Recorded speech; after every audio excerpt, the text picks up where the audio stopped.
Welcome to the Filipino American Heritage Month. Let me cite to you the historical fact of the Filipino first at Morro Bay. There at Coleman Park, at city of Morro Bay, there's a stone there and there's a plaque inscribed in the stone. Let me read to you the inscription of that historic site. During the Manila-Acapulco galleon trade, from era 1565 to 1615, Spanish galleons crossed the Pacific between Philippines and Mexico. On October 18, 1587, the Manila galleon Nuestra Señora de Esperanza, commanded by Pedro de Unamuno, entered Morro Bay near here. A landing party that has been sent to the shore, which include Luzon Indios, marking the first landing of Filipinos in the continental United States. The landing party took official position of the area for Spain, putting up cross made of branches. The group was attacked by the natives, Indians. 2 days later, one of the Filipinos was killed. Unamuno and his crew gave up the further exploration of this part of this coast. So this is history. It means that on October 18, 1587, some 33 years back, the Pilgrims landed here. The Pilgrims are the English settlers who came here on December 21, 1620.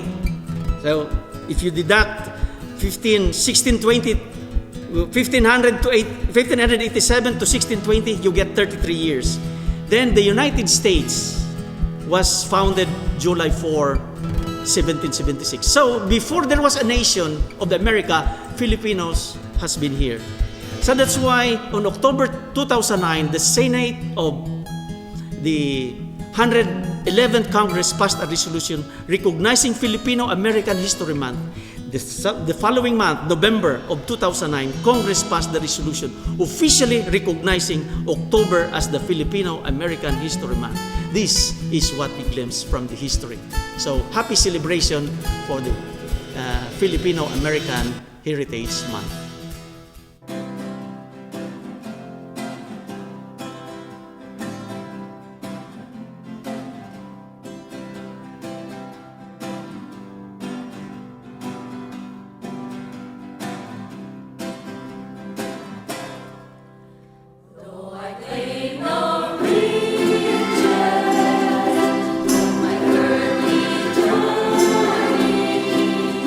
Over there in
of us that move here in the United States trusted God that they will find a new life, create a new family, and build their own future.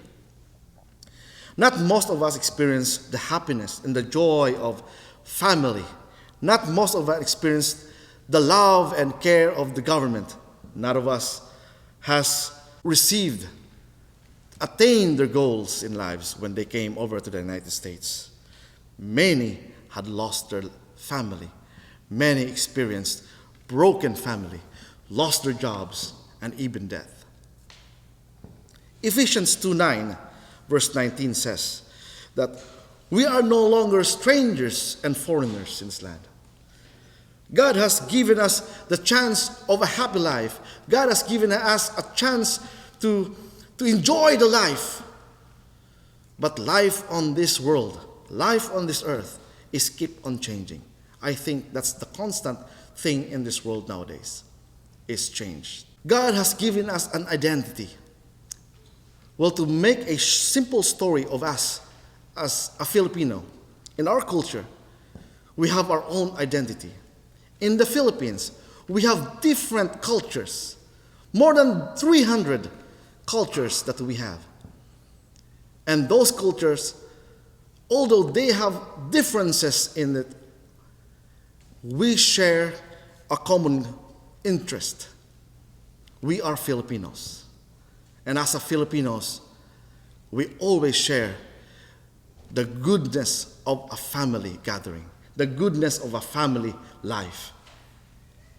But sad to say, people came up here in the United States of America where people enjoyed, they lost their families. Sad to say.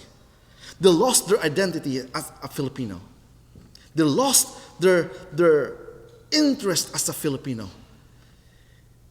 That's the good thing of Filipino are. They are all adapt in a different culture. We can adapt in a different culture. Wherever you are in this world, you go to Japan, go to Canada, go to France, go to the United States of America, we adapt. And so we lost our identity. God has given us an identity. God has given us the identity to follow that one day we will be there in heavenly home. Let me introduce to you that God. He is the God that brought the Israelites out of the land of Egypt. When they brought the Israelites out of the land of Egypt, they are struggling to find their own identity.